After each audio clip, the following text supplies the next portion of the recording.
Online gaming કેટલા લોકોનો જીવ લેશે? ક્યારે લાગશે પ્રતિબંધ આવી ગેમો પર? અગાઉ પણ આવા અનેક કિસ્સાઓ ઓનલાઈન ગેમિંગને લીધે બની ચૂક્યા છે અને કેટલાયના ભોગ લેવાયા છે. છતાં પણ સરકાર દ્વારા ઓનલાઈન ગેમિંગને લઈ કોઈ નક્કર પગલાં લેવામાં આવ્યા નથી. વાત કરીએ ગઈકાલે બનેલી રાજકોટની ઘટનાની. નમસ્કાર, હું શીતલ ઓઝા.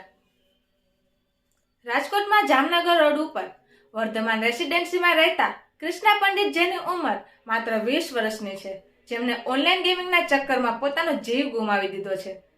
જેમના મોબાઈલની અંદર એક સુસાઇડ નોટ મળેલી હતી અને સુસાઇડ નોટમાં લખ્યું હતું કે આ ઓનલાઈન ગેમ જીવન બરબાદ કરી નાખે છે, લત લગાવી દે છે. પોતે જે પગલું ભર્યું એના જવાબદાર એ પોતે જ ગણાવે છે અને તમામ યુવાનોને સંદેશ આપતા કહેતો ગયો, એ યુવાનો ઓનલાઈન ગેમિંગમાં ચક્કરમાં પડશો નહીં. એમની છેલ્લી ઈચ્છા છે કે સરકાર દ્વારા તમામ પ્રકારની ઓનલાઈન ગેમો બંધ કરવામાં આવે.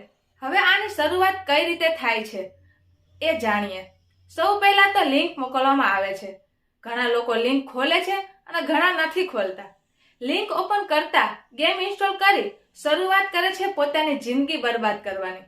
પછી 10 રૂપિયા ઇન્વેસ્ટ કરી 20 જીતે, 50 રોકી 100 જીતે. એક શરૂઆતમાં લાલચ અને જીતમાં એ યુવાન ક્યારે ડૂબતો જાય છે એ પોતાને પણ જાણતો નથી. છેલ્લો પરિણામ વિચાર્યું ન હોય એવું આવે છે.